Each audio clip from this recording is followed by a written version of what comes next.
In Java, every public class must belongs to a single file with the same name as the class.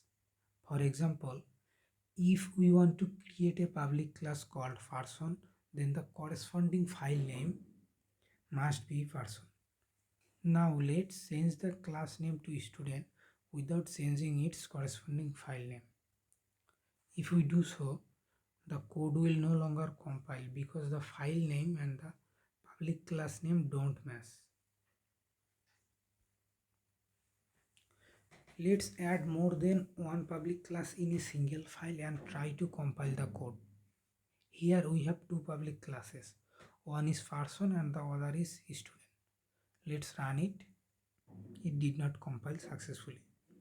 Because if we try to put more than one public class in a single file, at most one class name will match and the remaining ones will not match. As a result, the code will not compile successfully. However, within a class, you can have nested or inner public class. In Kotlin, you can have multiple public classes within a single file. Here we have two public classes, doctor and teacher, within a single file. The IDE is not highlighting any errors, indicating that the code will compile successfully. In Java, a function cannot exist without a class. Each function must belongs to a class. We refer to function that belongs to a class as a member function or method of that class. In this scenario, the main method is located within the person class. If an attempt is made to declare the main function without a class, it will result in a compilation error. Take a closer look at the println method. When printing something in the console, we use the println method. However, this method is part of the printstream class. As a developer, we don't create a printstream class object directly. Instead, we reuse the printstream object that is already available in the system class. The out variable of the system class is holding the reference of the printstream object. This is why it's crucial to use system.out when calling the println method, and the other is the printstream class object reference. In summary, in Java, to use println method, we need to use two references. One is the system class reference and the other is the printstream class object reference. In Kotlin, having a function without a class is entirely possible.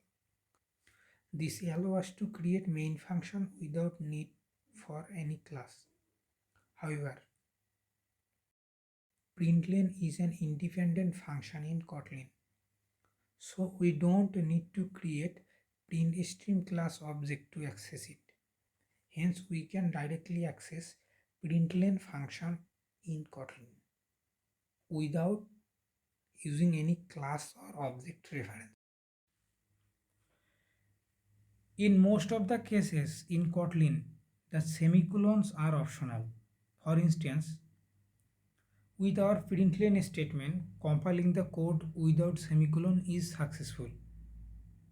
If we write down a semicolon at the end of the statement, the IDE will suggest not using it.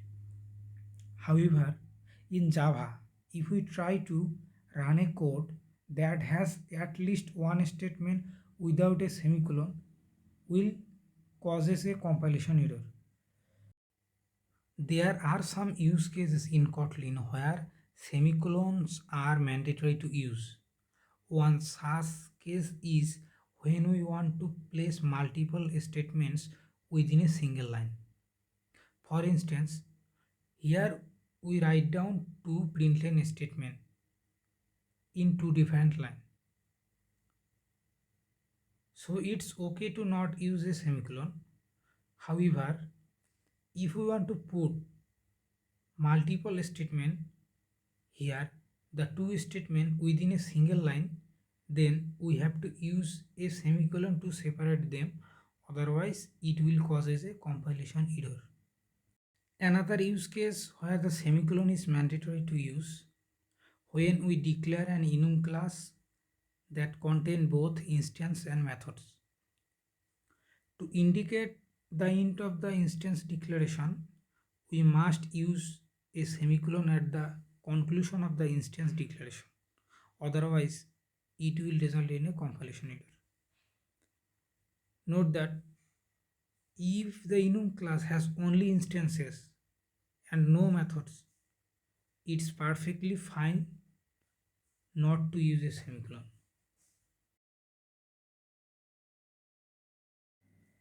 The optional nature of the semicolon is helpful for creating an internal DSL. It's totally fine if you don't know what a DSL is and what its use cases are. Right now focus on the concept because the semicolon is optional. That's why it's possible to make the DSL code less noisy. Later inshallah we will discuss more on DSL. In case of DSL, the semicolon can sometimes be noisy, especially when the DSL is designed for the non-programmers. Consider the use case. We want to create a student information data entry program where the code will be used by the user with no knowledge in programming. So we have developed a DSL as follow. This DSL code will be used by the user to enter the student information. However, the same code we can use using Kotlin style, means without DSL. Syntax as follow. This code is more noisy due to the redundant use of the student variable, the dot operator and the semicolons. Therefore, this DSL code is less noisy, especially for the non-programmer. If you are interested to know how we made this DSL, then you can see the source code of it. This is the source code. Let's talk about some powerful uses of DSL. You might be familiar with HTML and CSS. These are great example of DSL. I believe as a Java developer, you are likely familiar with build tools like Gradle. Gradle scripts are typically written using DSL syntax. Here is our build script, build.gradle file. Here we have declared the dependency using DSL syntax. However, alternatively, you can directly declare them using programming language syntax like this. While it's permissible to write the script like this, it's not recommended.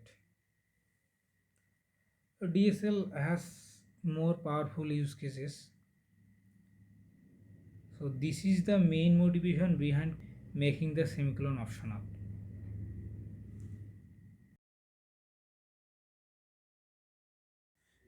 There are several overloaded versions of println method is available.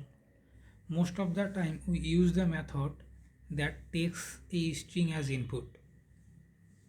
When we need to print a non-string data type value with the string using the println method, in that case we use the string concatenation operator. Using the string concatenation operator, we can combine any expression with the string, where the expression can be simple or complex.